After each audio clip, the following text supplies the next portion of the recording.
Hey guys, crouching down in here just because I set the camera up and I don't want to move it. Hope it doesn't fall. But I'm going to just show you this little trick I learned about making an herb infusion. It's really easy, very cool, and I think you're going to want to do it. So, if you got a blender, hopefully an old school one, you can even buy one for like 10 bucks at a, I don't know, Goodwill or something. But the kind that have the bottoms that come off, and this totally will not harm the blender. Take this off, put it aside. You can totally put it back together. Now, you're going to have, this guy pops out, just hit the bottom there. And you have the bottom cap, you have the blade, and you have a gasket. Very important that the gasket does not go back on top, but underneath. And I'll show you. So, next thing, masking tape. I'm going to just tape over this hole, and that is just going to be like a little gasket for leaks. Not really even that critical, but neatness counts. Alright. If I had wider tape, I could do it in just two. But there you go. So that's that. Now, gasket in next. If you put the gasket on top of the blade like it was in the original configuration, it'll all get chopped up. So, tape, gasket, blade.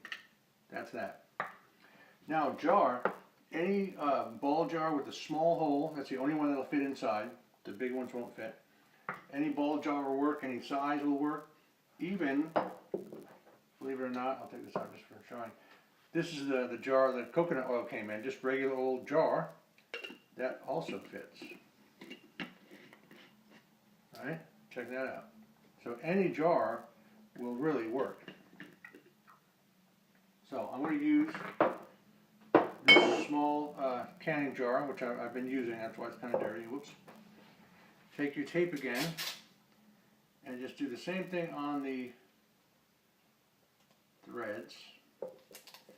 Sticks better if it's not wet. I've been using this, so it's kind of damp. But just do, you know, once around kind of thing, overlap a little bit. And again, that's just a gasket.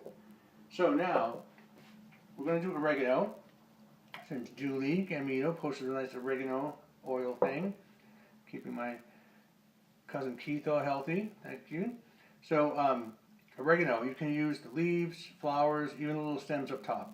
Right, just give it a little chop, as fine as you would if you were cooking with it. Alright, piece of cake. Okay, into the jar. And amounts don't really matter. What you're going to want to do is just have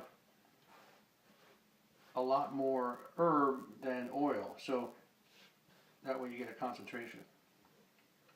Alright, so there we go. I prefer coconut oil for this, but I'm out. So I'm going to use olive oil. It all works. And the oil is really just a carrier. It's just going to give you something to be able to spread with once this gets pulverized. So look, just enough to cover. You can always add more if you don't feel it's blended well. Okay, so jar has tape. Put your blade on. You have your cap with your tape and your gasket inside. That goes on. Just make sure you don't cross thread. Just do it nice and easy, but tight. Nice tight. Now that'll pop. The spindle post will pop through the tape. Now you have a nice seal. And you want to hold this because it's not as heavy as the pitcher, so it'll tend to sort of, you know, work its way around and loosen up. So just hold it, give it a couple of, get it started. This is going to be loud. I'm not going to do the whole thing, but I'll give you an idea. Here we go.